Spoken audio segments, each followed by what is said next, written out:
और जब सत्र समाप्त हो रहा था तो हरियाणा के मुख्यमंत्री मनोहर लाल खट्टर जी आ गए और वो सीधे मंच पर ही आ गए।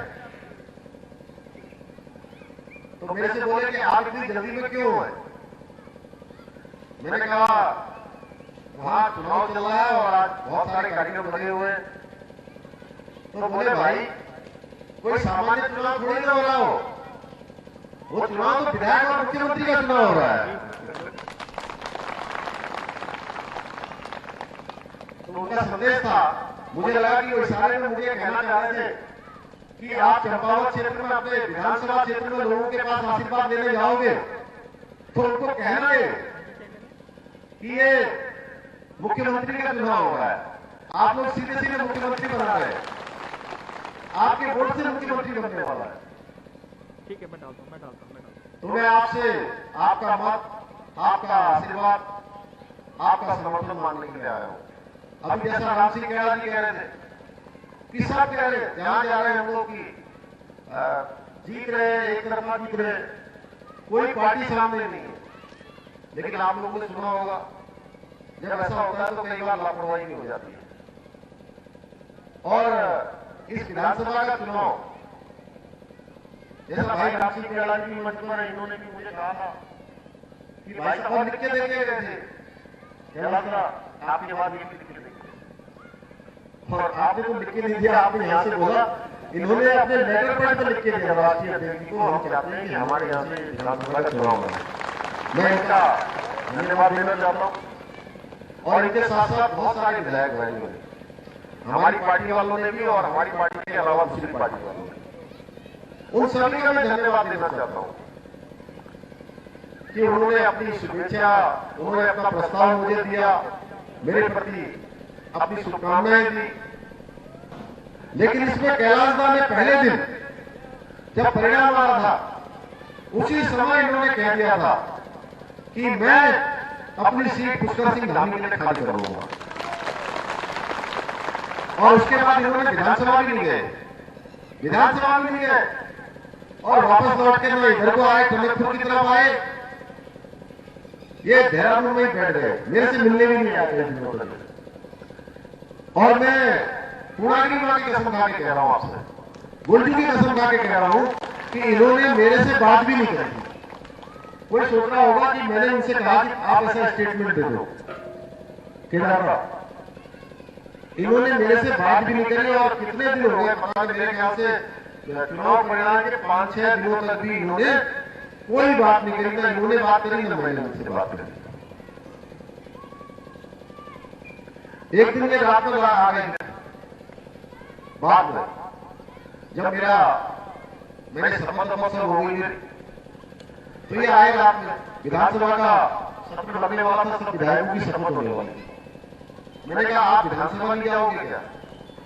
बोले ना, मैं बिल्कुल विधानसभा नहीं जाऊंगा, जब आप हाँ करोगे तभी मैं यहाँ से आगे कदम बढ़ाऊंगा, नहीं तो मैं कहीं जाने वाला नहीं हूँ।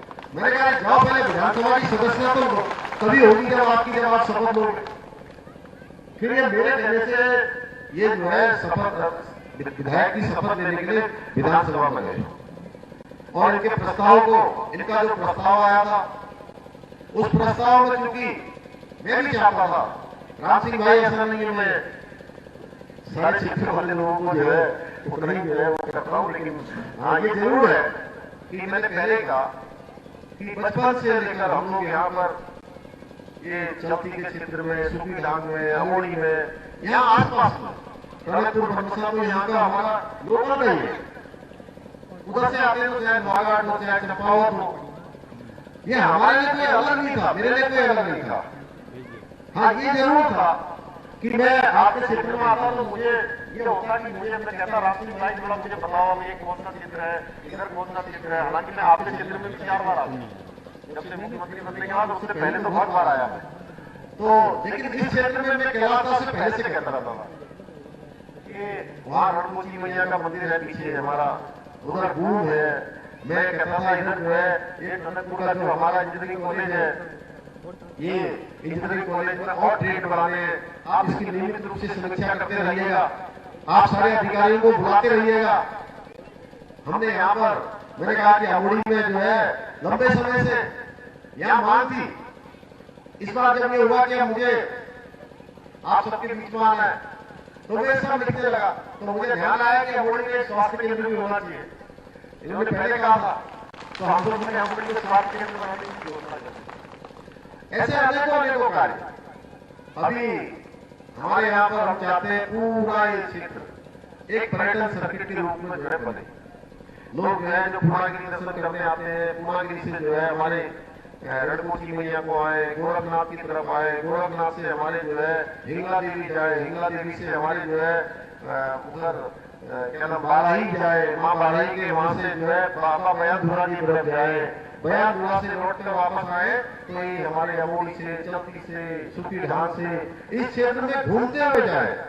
उनका प्रोग्राम एक दिन का 2 दिन का न हो, पूरे 5 दिन 6 दिन पूरे चंपावत में जो इतना सुंदर चंपावत है उस चंपावत में आए जाए।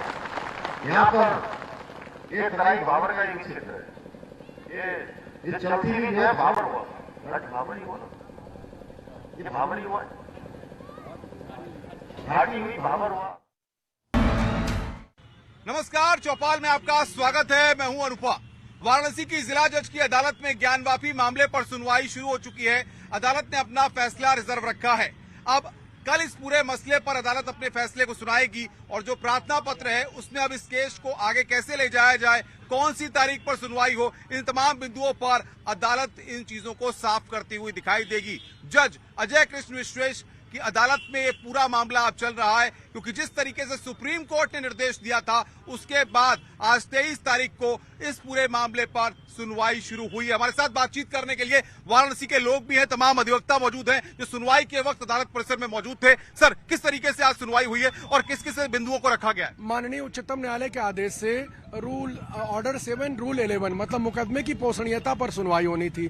माननीय उच्चतम न्यायालय का आदेश था कि पहले इस बिंदु को ही सुन लिया जाए, क्योंकि जो सीपीसी का प्रावधान है जिससे कि दीवानी के मुकदमे डिसाइड होते हैं, उसमें कोई मुकदमा दाखिल होता है तो पहले उसकी पोषणीयता पर चर्चा होती है कि वो मुकदमा चलने योग्य है कि नहीं है। माननीय उच्चतम न्यायालय ने अपने आदेश में कहा, जब हुजैफा आब्दी साहब जो सुप्रीम कोर्ट में मुस्लिम पक्ष के वकील थे, उन्होंने कहा कि नहीं, यह मामला जो है प्लेसेस ऑफ वर्शिप एक्ट से बार्ड है, यह नहीं चल सकता है। तो माननीय उच्चतम न्यायालय ने कमेंट में यह कहा कि अगर हम अभी इस विषय पर को डिसाइड करेंगे तो आपके लिए मतलब मुस्लिम पक्ष के लिए समस्या हो जाएगी। दूसरी बात माननीय उच्चतम न्यायालय ने कही कि इस विषय पर चूंकि हिंदू पक्ष उसको मांग नहीं रहा है, जो उनके देव विग्रह है, माता वीडियोग्राफी को लेकर के भी कोई बात आई है सामने की? वीडियोग्राफी को लेकर के वहां पर कहा गया, क्या कहा गया? जो साक्ष्य मिले हैं सर्वे के दौरान, सर्वे कमिश्नर भी इस दौरान वहां पर मौजूद थे, क्या लग रहा है आपको कि जो साक्ष्यों की बात हो रही है उनका कितना जुड़ाव के लिए आज कोर्ट में रखा गया है?